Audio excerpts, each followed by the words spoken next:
చట్ట ప్రకారం అంటే ఏమిటి, న్యాయ ప్రకారం అంటే ఏంటి?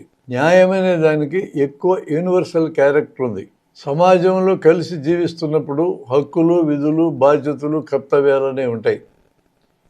హక్కు అంటే నీకు ఖచ్చితంగా రావాల్సింది. విధి అంటే నువ్వు ఇతరులకి ఖచ్చితంగా చేయవలసినది. బాధ్యత అంటే హక్కుని నీ హక్కు కంటే మించి తీసుకోకుండా, విధిని నీ విధి కంటే తగ్గించి చేయకుండా ఉంటే దాన్ని బాధ్యత అంటాం.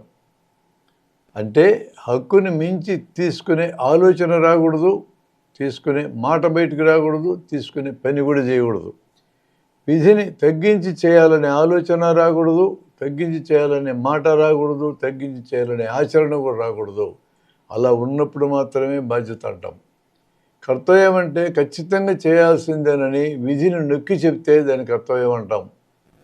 ఇతరులు ఏం చేస్తే నీకు సంతోషం కలుగుతుందో, నీకు మేలు దొరుకుతుందో, నీకు సుఖం వస్తుందో ఆ పనులే నువ్వు ఇతరుల కోసం చేయాలి. ఇతరులు నీకు ఏం చేస్తే బాధ కలుగుతుందో, కష్టం కలుగుతుందో, ఏడుపు వస్తుందో, డిప్రెషన్ వస్తుందో అలాంటి పనులు నువ్వు ఇతరుల కోసం చేయకూడదు. ఇది సమాజంలో ఒక యూనివర్సల్ ధర్మం. యూనివర్సల్ అనగానే ఒక ఎక్సెప్షన్ లేకుండా ఉండేదని అర్థం వస్తుంది. ధర్మాలకు ఒక ఎక్సెప్షన్ లేకుండా ఉండదు. దాదాపు ఎక్సెప్షన్స్ లేవు, ఉంటే ఎక్కడన్నా ఉంటుందేమో అనే అర్థం వస్తుంది. కాబట్టి ఇటాటి ధర్మానికి యూనివర్సల్ అనే మాట మనం వాడాం.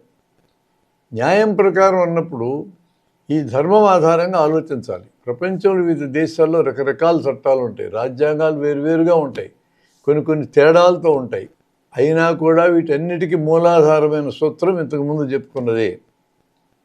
భారతంలో తిక్కన అనువాదంలో చెప్తాడు, వరులేవి వనరించిన ఇతరులు ఏమి చేస్తే నీకు బాధ కలుగుద్దు నువ్వు అది చేయొద్దు, ఇతరులు ఏం చేస్తే నీకు సంతోషం కలుగుద్దు అదే నువ్వు చేయి. దాని అర్థం అది. చట్ట ప్రకారం అన్నప్పుడు కొంచెం సర్దుబాటు ఉంటుంది, కొంచెం అటు ఇటు ఉంటుంది.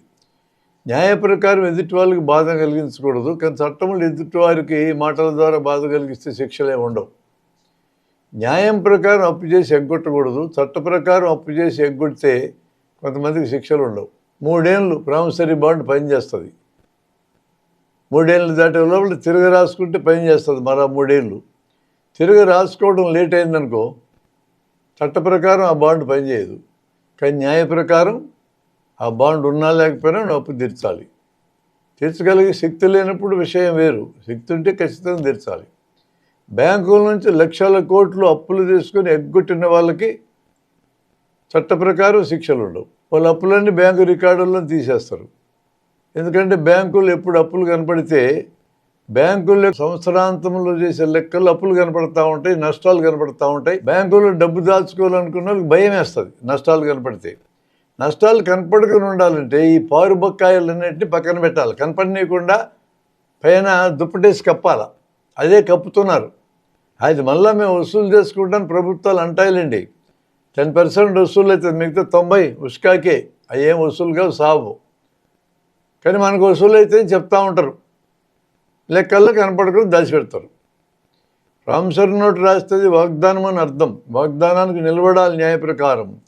ప్రామిసరీ నోటు రాసి అప్పు చెల్లించకుండా ఎగ్గొడితే ప్రామిసరీ నోటు కలిగిన వాడు కోర్టుకు వెళ్ళాలి. కోర్టుకు వెళ్తే పరిష్కారం అవుతుందో లేదో తెలియదు.